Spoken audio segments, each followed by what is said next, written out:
In our session today, we're going to identify high leverage practices to maximize student-centered learning in the virtual classroom, as well as build capacity around observing virtual instruction and coaching to support student-centered learning.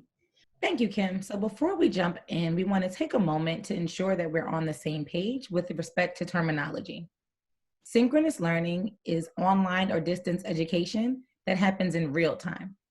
Asynchronous learning occurs through online channels without real-time interaction. To get us started, we're going to ask that you take just a few moments to read the quote on the screen from John Hattie.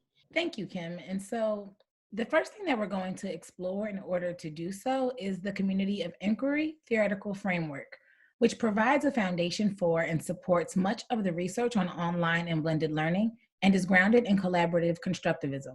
In this virtual environment, it is critical to be intentional in the planning and designing of instruction. That includes ensuring that learning remains rigorous and focused on student outcomes that align to the expectations of standards. Building a community that is focused on learning is central and requires the teacher to create the conditions in the learning environment where children feel empowered and safe to take risks, to explore, and to be inquisitive, and to share ideas with one another. And I think right in that, with that same thought, Kim, as we prepare to adjust the time for synchronous instruction, we must think about student learning and what the college and career readiness standards require, and what fundamental concepts are critical to student mastery of the content.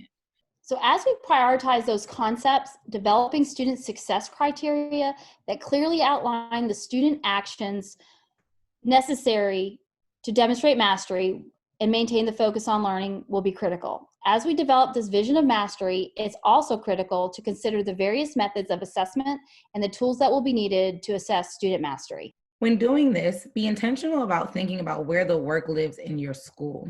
We do not intend to imply that each teacher should individually make these determinations. It's critical to think about who can lead these conversations on your campus. We're going to take a few moments now to pause and plan. As you think about how you and your staff currently plan and prepare for delivering virtual instruction focused on learning, think about these questions. How will you prioritize student learning? Who are your key team members?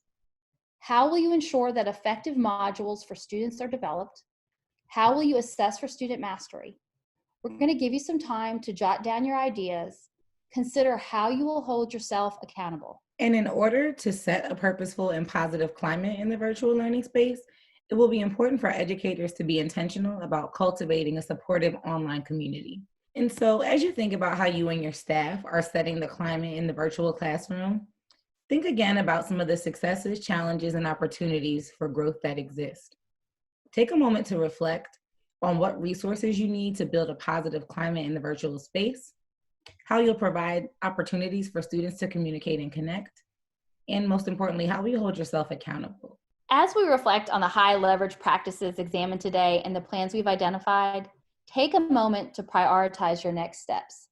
Think about what high leverage practices are working well, what feels the most urgent and immediate to you.